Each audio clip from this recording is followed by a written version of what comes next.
satu bagian yang menjelaskan kepada kita karya keselamatan yang dikerjakan oleh Allah dalam hidup kita, dengan menjadikan kita miliknya kembali untuk hidup baginya. Kejadian 3 ayat yang ke-15 kita baca bersama-sama. Demikianlah firman Allah. 1, 2, 3. Aku akan mengadakan permusuhan antara engkau dan perempuan ini, antara keturunanmu dan keturunannya. Keturunannya akan meremukkan kepalamu, dan engkau akan meremukkan tumitnya. Amin. Puji Tuhan.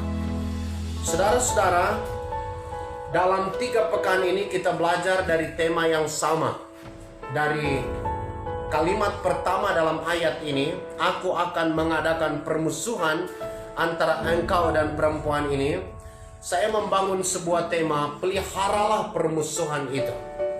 Mengapa? Karena Tuhan sudah menyelamatkan kita melalui karya penebusan ini. Penempatan permusuhan antara iblis dan antara kita ini adalah sebuah karya Allah yang mengambil kita kembali, merampas kita kembali dari kuasa iblis untuk menjadi anaknya. Dan sebagai seorang anak Allah yang hidup di dalam penebusan itu, Allah ingin supaya perlawanan kita, kebencian kita, atau permusuhan kita dengan iblis itu haruslah kita pelihara secara tetap dan segar. Mengapa? Kita sudah belajar alasan pertama dari ayat 1 sampai ayat yang ke-7. Karena kita harus mengasah secara tajam terus-menerus identifikasi kita atau kemampuan mengenal kita terhadap iblis. Mengapa? Karena iblis adalah musuh yang sangat lihai dan sangat mempesona. Dalam ayat 1 sampai ayat yang ke-7 dikatakan bahwa dia hadir melalui medium, melalui figur ular yang adalah ciptaan Allah yang paling cerdik. Lalu ia mengutip nama Allah, ia mengutip firman Allah, ia memulai percakapan itu dengan Adam dan Hawa dengan mengangkat topik kepentingan Adam dan Hawa akan makanan dan seterusnya.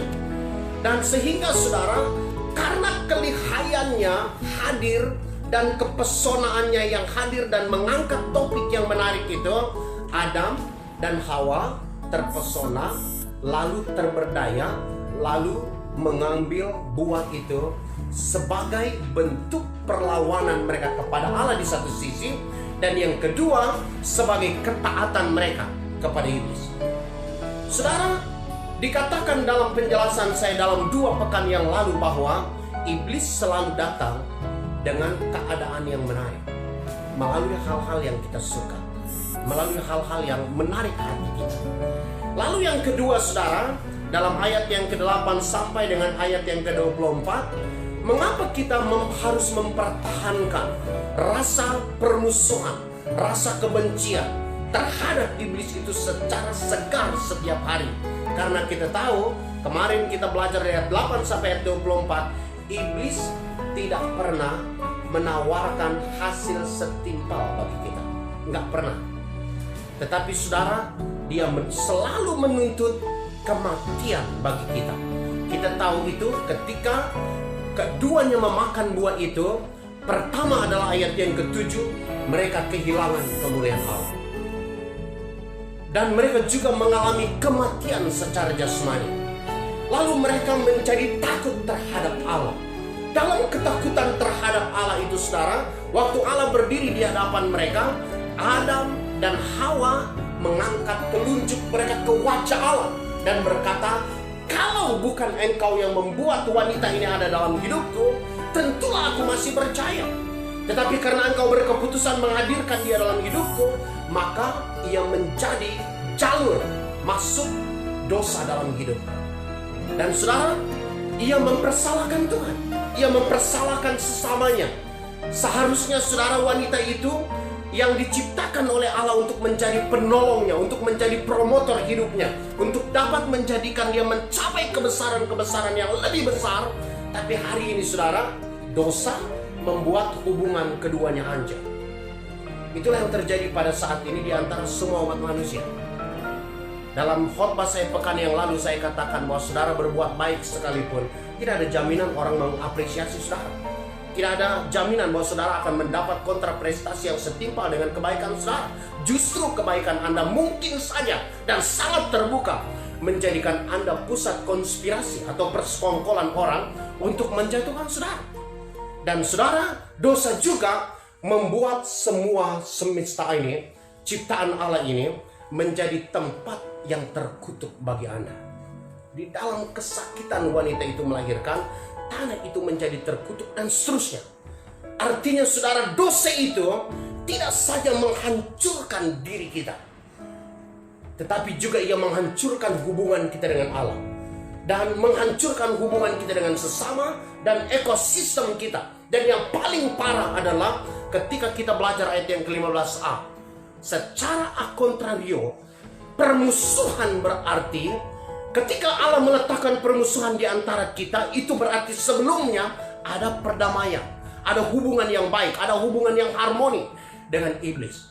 Dan itu sebabnya saudara, dosa itu saya katakan kemarin adalah sebuah tali persekutuan, tali persepakatan, tali konspirasi yang menjadikan kita satu dengan iblis sebagai seteru Allah. Jadi saudara, mengapa kita harus memelihara permusuhan itu sedemikian rupa segar setiap hari? Karena iblis selalu datang dengan pesona yang wahai, yang sangat wah. Dan iblis tidak pernah menawarkan hal yang setimpal dengan dosa kita, tapi ia menuntut kematian Anda. Hanya kematian Anda itu harga yang dia tuntut dari hidup kita. Nah, hari ini saudara, kita akan melihat aspek yang ketiga.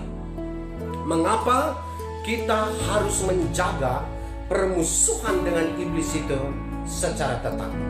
Konsentrasi kita pagi hari ini adalah pada ayat yang ke-15 dan ayat yang ke-21. Saudara perhatikan di situ ayat yang ke-15. Aku akan mengadakan permusuhan antara engkau dan perempuan ini, antara keturunanmu dan keturunannya.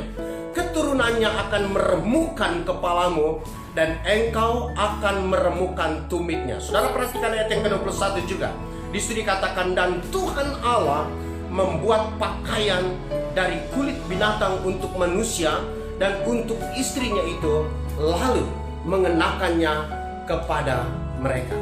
Saudara, ayat yang ke-15 ini, kalau saudara lihat seluruh konteks pasal 3 ini adalah sebuah tindakan Allah untuk menyelamatkan Adam dan Hawa kembali.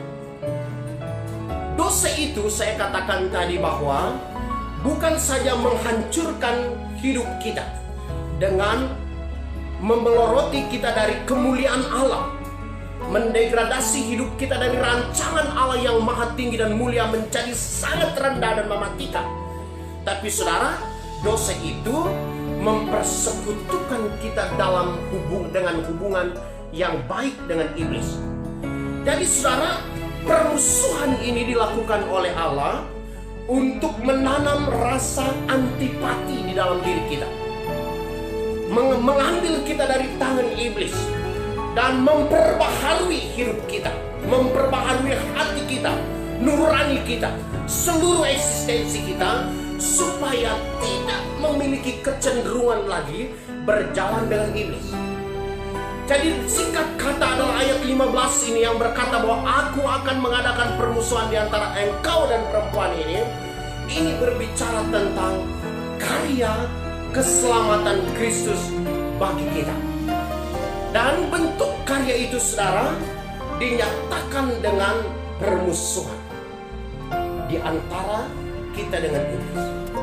Dan kalau saudara membaca ayat yang ke-21 tadi, permusuhan itu yang bersifat batiniah itu digambarkan oleh Allah dengan apa yang terlihat melalui korban binatang. Binatang itu disembelih, lalu Allah mengambil kulitnya dan menenunnya dan menjadikannya jubah bagi keduanya. lalu mengenakannya kepada keduanya. Nah saudara, ini adalah lambang dari pengorbanan Kristus Tuhan bagi kita, sebagai kegenapan dari frase kedua dari ayat yang ke-15. Di situ dikatakan antara engkau, keturunanmu, dan keturunan wanita ini.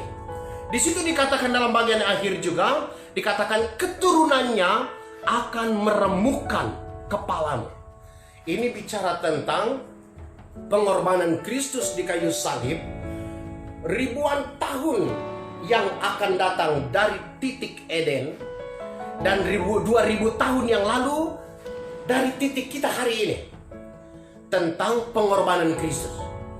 Dengan lain perkataan saudara, permusuhan ini itu berbicara tentang penyiapan juru selamat yang diberikan oleh Allah dalam bentuk keturunan wanita itu, dan keturunan itu digenapi di dalam Kristus.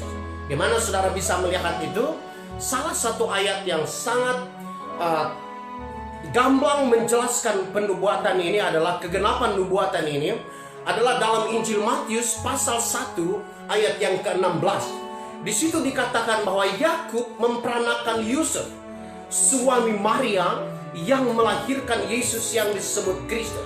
Saudara, jika saudara memperhatikan ayat ke-16 dari Matius pasal 1 ini, ada satu peralihan penelusuran atau pengalihan bentuk penelusuran yang dilakukan oleh penulis. Dari mana itu? Saudara bisa membaca dari ayat 1 sampai 16a. Itu disebut dengan penelusuran melalui jalur patrilineal. Artinya di situ dikatakan inilah silsilah Yesus Kristus anak Daud anak Abraham. Perhatikan ayat yang kedua, dikatakan Abraham memperanakan Ishak, Ishak memperanakan Yakub, Yakub memperanakan Yehuda dan saudara-saudaranya, Yehuda memperanakan Serah dan Peres, dan seterusnya. Artinya saudara, ayat 1 sampai dengan ayat 16 itu selalu dikatakan ayah atau orang di atas mengakibatkan lahirnya atau menjadi sebab lahirnya orang berikutnya. Dalam ayat 16a dikatakan Yakub memperanakan Yusuf. Kalau menelusuri atau berdasarkan ayat 1 sampai 16a itu seharusnya saudara, ayat 16 itu seluruhnya berbunyi Yakub memperanakan Yusuf, lalu Yusuf memperanakan Yesus. Tapi ayat itu nggak bicara begitu saudara. Apakah itu sebuah kesalahan? Oh bunda, itu adalah sebuah kesengajaan berdasarkan kebenaran daripada eksistensi Kristus, bahwa ia ada di dalam rahim Maria bukan karena Yusuf. Dari mana dia ada? Di situ dikatakan dalam ayat 18 dan ayat 20 pasal 1 Injil Matius dikatakan dari Roh Allah. Maria pun di situ saudara bukan disebut sebagai subjek, sebagai sebab munculnya Yesus. Karena kata melahirkan itu menempatkan Maria dalam bahasa aslinya saudara hanya sebagai alat datangnya. Jadi saudara, dia dilahirkan oleh wanita itu meskipun eksistensinya tidak berasal dari wanita itu, karena dia adalah dari Roh Kudus, menggenapkan janji dalam Kejadian pasal yang ke-15 ayat 15, Kejadian pasal yang ketiga ayat 15b. Artinya bahwa keturunannya akan meremukkan kepala. Nah saudara, dari cerita ini saya mengangkat beberapa prinsip. Yang pertama adalah, saudara perhatikan ayat 15a. Di situ dikatakan ia akan mengadakan, aku akan mengadakan permusuhan antara engkau dan perempuan ini. Saudara perhatikan subjek aktif di dalam kalimat itu yang mengakibatkan Adam dan Hawa diselamatkan. Adam dan Hawa kini meskipun tadi seketika mereka berkonspirasi, sehati sepikir dengan iblis, tapi saat itu saudara di ayat 15 itu tiba-tiba mereka memiliki rasa kebencian, rasa terpisah daripada iblis itu. Siapa yang melakukan itu? Saudara perhatikan, bukan Adam, bukan Hawa. Di situ yang melakukannya adalah aku. Kalau saudara melihat konteks itu, 9 kali kata Yahweh Elohim digunakan dalam bagian ini. Dalam ayat yang ke-21 dikatakan lalu Tuhan Allah. Kata Tuhan Allah di dalam pasal ini saudara, yang 9 kali disebut itu adalah sebuah kata atau 2 kata yang diterjemahkan dari bahasa Ibrani, Yahweh Elohim. Artinya, dialah yang telah berinisiasi untuk menyelamatkan Adam dan Hawa. Artinya saudara, ini sebuah prinsip yang harus difahami oleh setiap manusia, bahwa tidak ada manusia yang dapat mencari Allah. Kalau saudara membaca Alkitab secara keseluruhan, ada 20 istilah yang dipakai oleh PLPB untuk secara bergantian untuk menjelaskan kompleksitas daripada dosa. Salah satu makna utama dari dosa itu dalam bahasa Ibraninya adalah kata, yang memiliki padanan kata di dalam bahasa Yunani dalam Perjanjian Baru. Itu saudara bisa lihat dalam Injil Matius pasal 1 ayat yang ke-21. Itu adalah hamartia. Kata ini menjelaskan kepada kita sebuah kebenaran absolut. Tidak ada seorang manusia pun yang dapat mencari Allah dari inisiasinya. Seperti digambarkan oleh ayat 15 itu. Mengapa? Seperti saya katakan tadi, dosa tidak saja menghancurkan kita dan mematikan kita. Tapi saudara lihat ayat 8 pasal 3. Waktu Tuhan datang di pagi hari, mengunjungi keduanya dengan maksud memberi rahmat kepada keduanya, Alkitab berkata bahwa keduanya timbul ketakutan di dalam dirinya. Ketakutan itu membawa mereka melangkah mundur dan berlari bersembunyi, menjauhi Allah. Jadi tidak ada orang yang dapat melakukan dari dirinya sendiri sebuah inisiasi untuk mencapai Allah. Kalau ada hari ini agama, kalau ada hari ini ritual-ritual dan lain sebagainya saudara, itu hanya bawaan dari kodrat kita diciptakan dalam gambar dan rupa Allah, yang di dalam alam sadar kita atau di bawah sadar kita mengakui adanya oknum supranatural. Ada pribadi yang maha kuasa atau melampaui akal kita. Tapi saudara, kesadaran akan adanya yang maha kuasa itu tidak memadai untuk saudara mencapai Allah. Adalah mutlak Allah yang melakukan inisiasi. Dan itu yang dilakukan Kristus.